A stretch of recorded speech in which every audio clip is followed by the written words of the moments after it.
Many, many years ago, in a land called Arden, there is a kingdom that has been revered as one of the best. It was ruled by a family called the Magistrates. And unfortunately, we lost our king. He was dethroned by a group of rabid fairies. A fairy blew into town quite literally on his hot air balloon, stayed hung upside down by his ankle in the town square, and eventually cursed the king, causing him to perish. And our new king is the fool who wears the crown. And he very much was a fool. A jester who did more than take advantage of his jester privilege. He assumed the throne after inflicting the beloved king with a stroke. And now the townspeople and everyone in the land of Arden has to answer to a fool.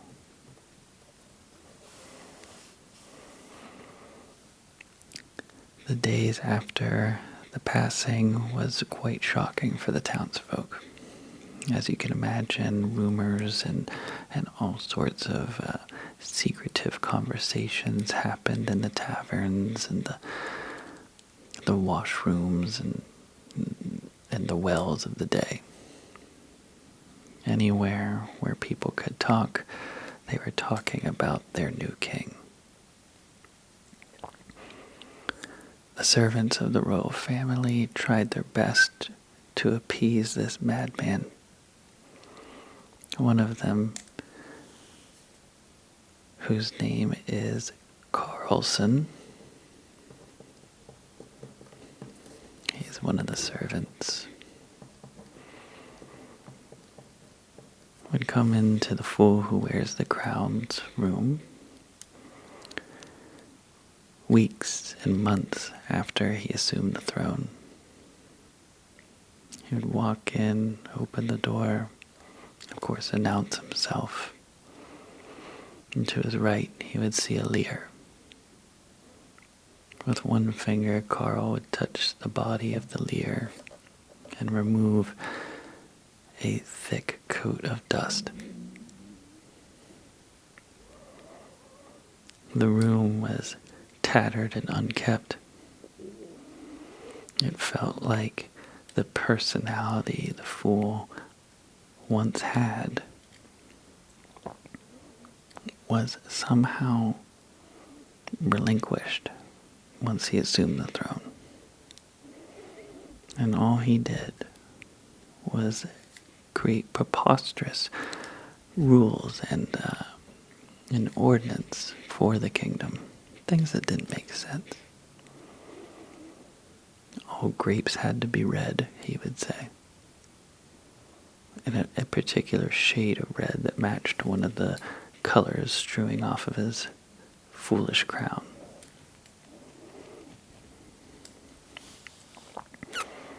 For the time being, his insanity was tolerated because there wasn't much of a commotion going on.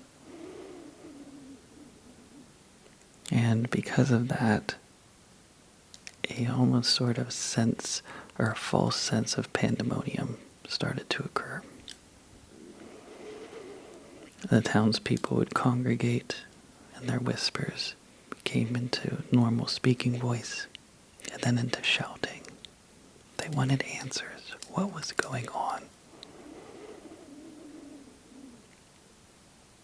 Carlson was sent to quell the townsfolk, and he did his best by claiming, we're restructuring our relationships with the neighboring kingdoms. It will be better for you, they would say. And the townsfolk, very dissatisfied, had to take this, quite frankly, stupid answer and accept it as the truth. Meanwhile, the fool never even told anyone his name.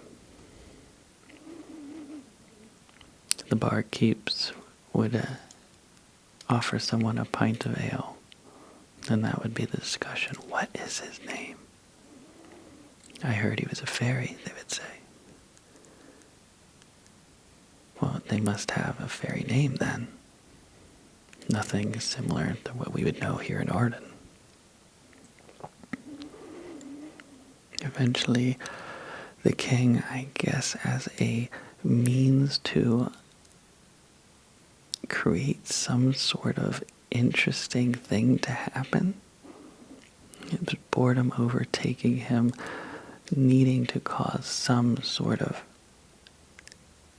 any sort of distraction, announced that he would reveal his name on May 15th.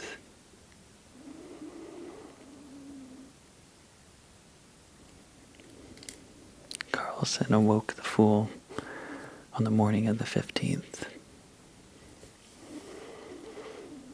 and with his left shoe on his right foot and his right shoe on his left foot, the king donned his crown of non-matching odd colors and walked out to the city square and took his place on the platform where he hung only at this point it would be a couple months prior. And he announced the kingdom from that podium. As a hush blew over the crowd, his first words were this: "The courts of common civility would thank you kindly for your pleasant nature, and today so many of you have gathered here only to hear my name. And with this moment, I shall declare my name is Liam."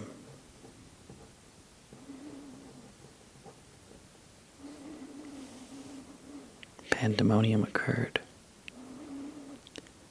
The whispers you could hear into one ear of the townsperson, through into the next, were all but questioning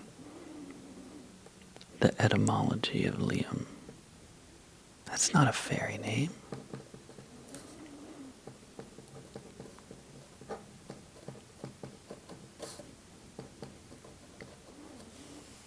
They were all puzzled, creating a compilation of the same question being asked in different ways. But now King Liam gave them no time to develop their own theories.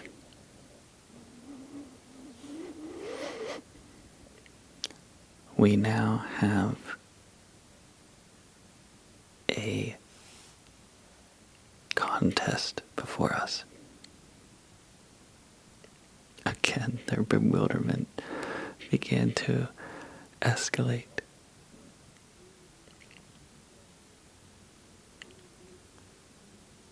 Today starts a long journey. Whoever can tell me a lie, a perfect lie, will assume the throne.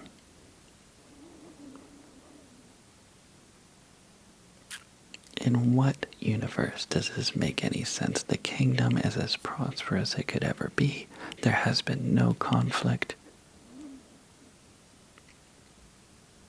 People started to speculate that the king was mad and bored. And this was his way of creating conflict.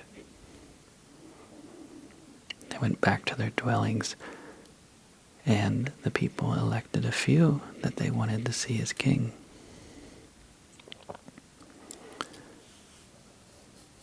Jonathan, the apothecary, of course, was at the top of the list.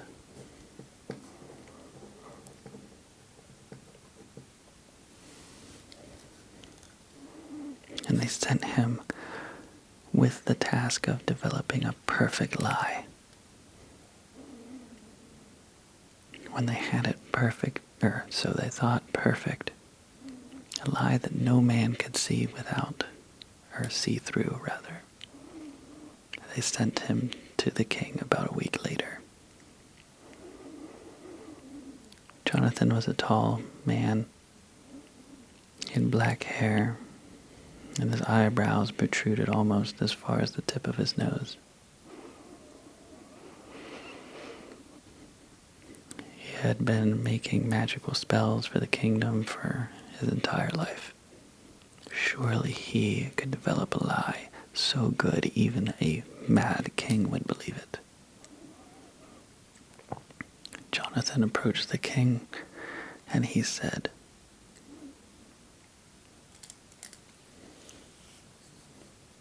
"I can pull the stripes off of tigers."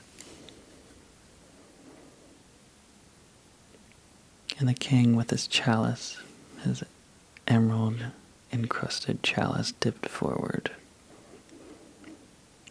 And he said, "Show me then, apothecary. Pull the stripes off a tiger."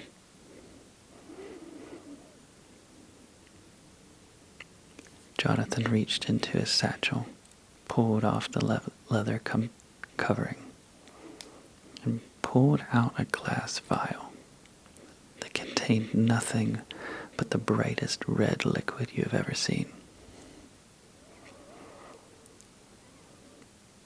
At once he turned to the guard and gave him a nod.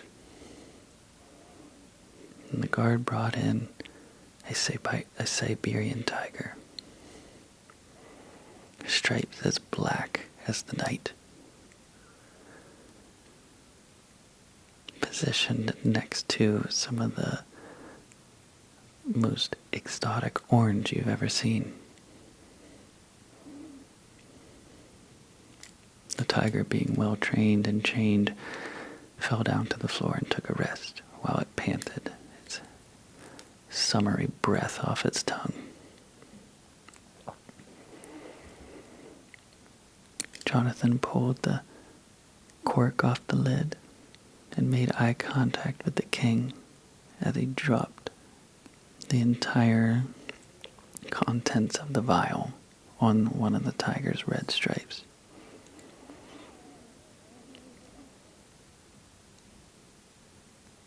Jonathan used his hand to massage it in, and you could see the black starting to mix with the orange of the tiger. He continued to move it all away, down the tiger's belly and onto the floor. The liquid, once bright red, now overcome with the darkness of the night. A puddle formed, and below the tiger stripe was white, almost albino-looking hair.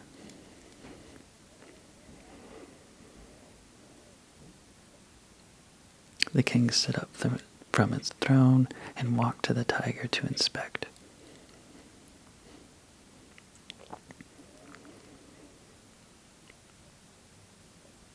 "Jonathan," he said, "you have too much pride.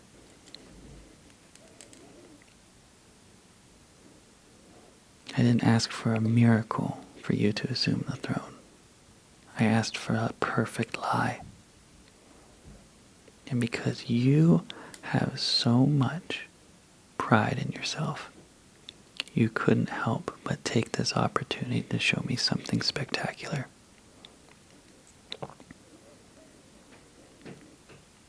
Jonathan couldn't believe it. He spent all this time preparing this magical work in front of the king to be successful in his own right, but totally missed the point of the contest. His head fell down to his knees,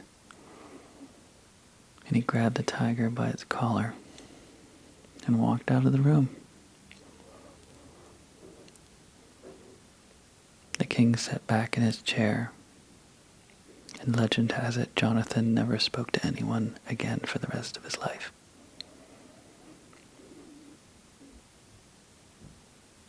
The townspeople couldn't get any information from Jonathan, so they sent another one.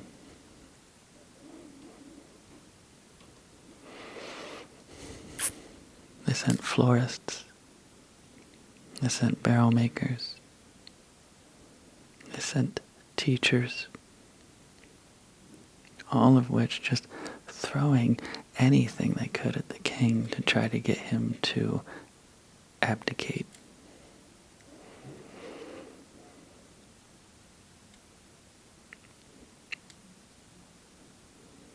I can touch the moon, they would say. Well, show me then.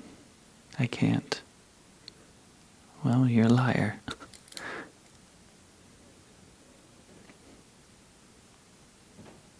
I can walk on water, they would say. Impossible, said the king.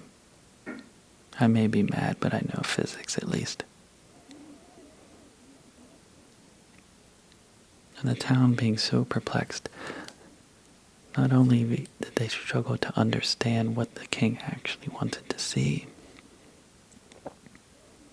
they felt that it was impossible to tell a perfect lie. What does that even mean? The conundrum, the complex of it. They couldn't figure it out. Until one day, a man named Jaren entered the town.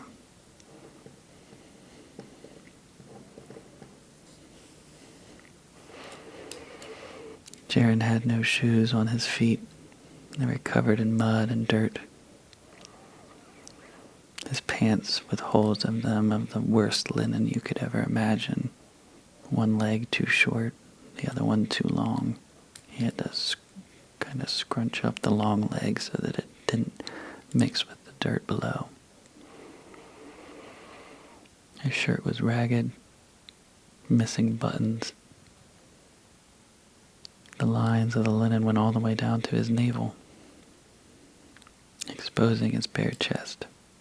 Long blonde hair, dirty and unkempt. So dirty it almost looked brown. But his blue eyes is what gave it away.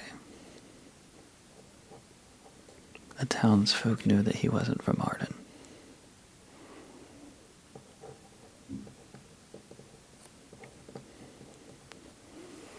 In fact, most were afraid of him, thinking he was a traveling gypsy that he would steal from them.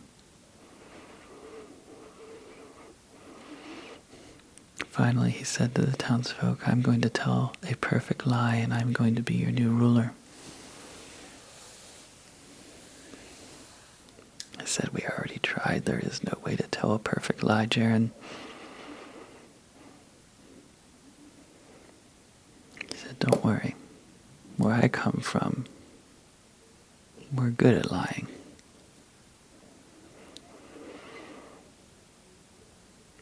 He approached the king one day.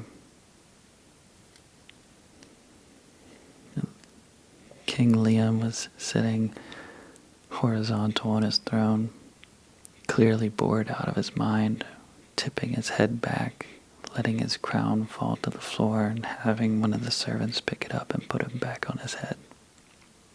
Over and over again, repeating himself. He didn't even look at Jaren as he walked in the room, holding only his chalice to the sun. He said, tell me a perfect lie, or get out of my kingdom. Liam, said Jaren. All the servants in the room knew that something was quite wrong. You don't address the king by his first name. They expected something very, very angry to happen. Of course, that got the king's attention. He looked at Jared and he said, "Why do you call me by my first name?" "Don't you remember?" said Jared. Said, "We're old friends." The king, befuddled, said, "I've never seen you before in my life." Jared said, "Oh, but you have. Remember that treasure trove you promised me. All the gold the kingdom had to offer. Pure gold from faraway lands that you kept in your coffer."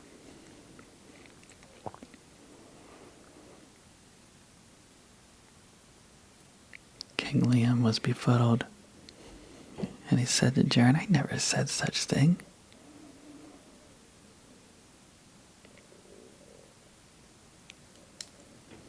Jared said, "So it's true then.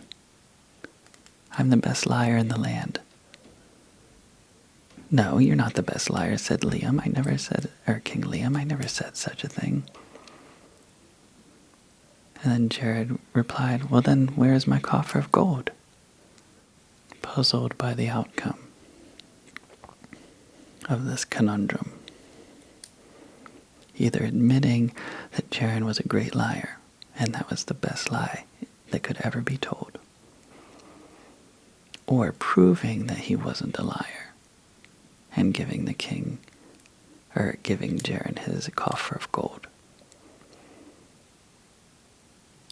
King Liam had no choice but to abdicate the throne.